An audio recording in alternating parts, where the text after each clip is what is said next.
Welcome back to Audio Recaps.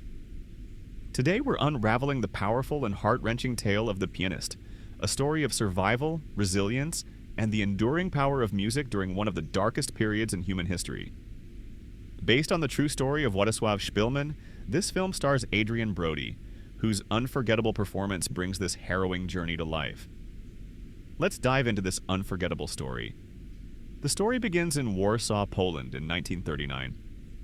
Władysław Szpilman is a renowned Jewish pianist performing Chopin's Nocturne in C-sharp minor live on Polish radio.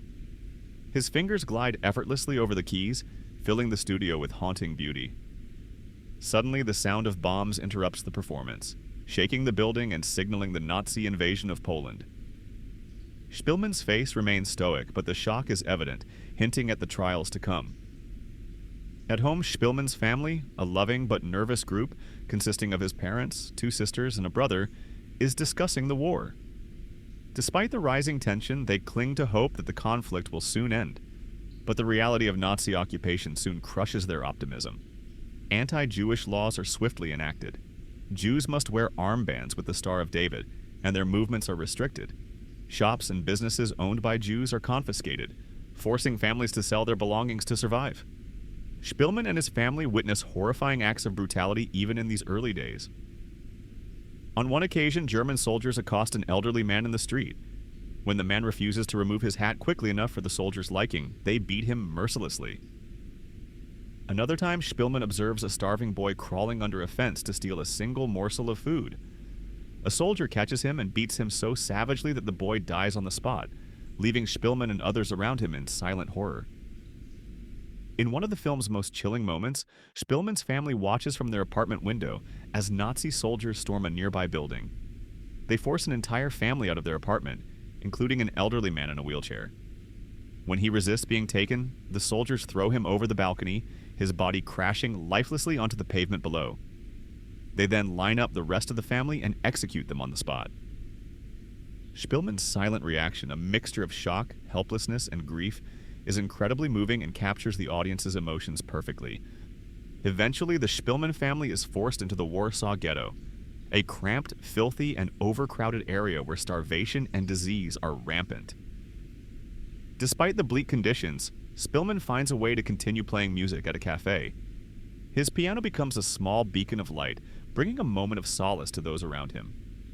But the ghetto grows increasingly unbearable.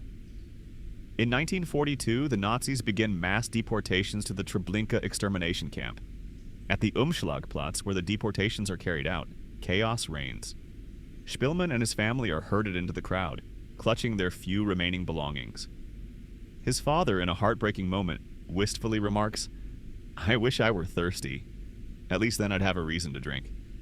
As Szpilman's family is about to board the train, a Jewish policeman who recognizes him intervenes, pulling him aside and saving his life. Helpless, Szpilman watches his family disappear into the train cars, their faces filled with fear and resignation. This moment marks a turning point for Szpilman, who is now alone in a world that has lost its humanity. Szpilman returns to the ghetto, which has become a desolate wasteland. He joins a group of forced laborers, but his spirit is crushed by the relentless suffering around him. One day, he overhears whispers of a resistance movement planning an uprising. In April 1943, the Warsaw Ghetto Uprising begins.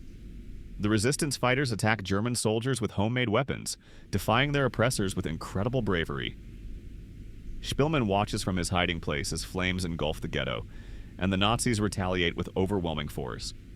After the uprising is brutally crushed, Szpilman escapes with the help of a non-Jewish friend. He moves between hiding places provided by sympathizers, constantly on edge and fearful of discovery. At one point, he hides in an apartment with a piano but cannot play it aloud. Instead, he places his hands over the keys and plays silently, the music echoing in his mind. In the film's climactic moment, Szpilman is discovered by a German officer, Captain Wilhelm Hosenfeld, in the attic of an abandoned building. Szpilman, terrified and emaciated, confesses that he is a pianist. Instead of turning him in, Hosenfeld asks him to play. Trembling with fear and weakness, Szpilman sits at a dusty piano and performs Chopin's Ballad No. 1 in G minor. The music fills the air, a poignant reminder of Szpilman's humanity and talent. Moved by the performance, Hosenfeld decides to help Szpilman.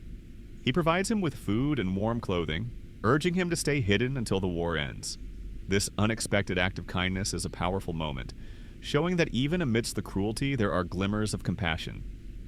When the war ends and German forces retreat, Szpilman emerges from his hiding place to find Warsaw in ruins, but free from Nazi rule.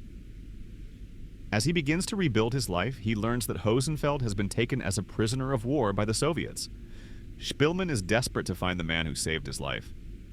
In a final poignant effort, Szpilman searches for Hosenfeld, but he cannot locate him.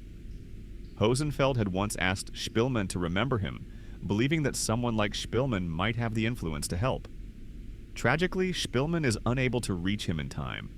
Hosenfeld dies in Soviet captivity, his act of humanity remaining a quiet legacy in Szpilman's heart. Szpilman resumes his career as a pianist, performing for captivated audiences. His music becomes a testament to his survival and the enduring power of art in the face of unimaginable hardship.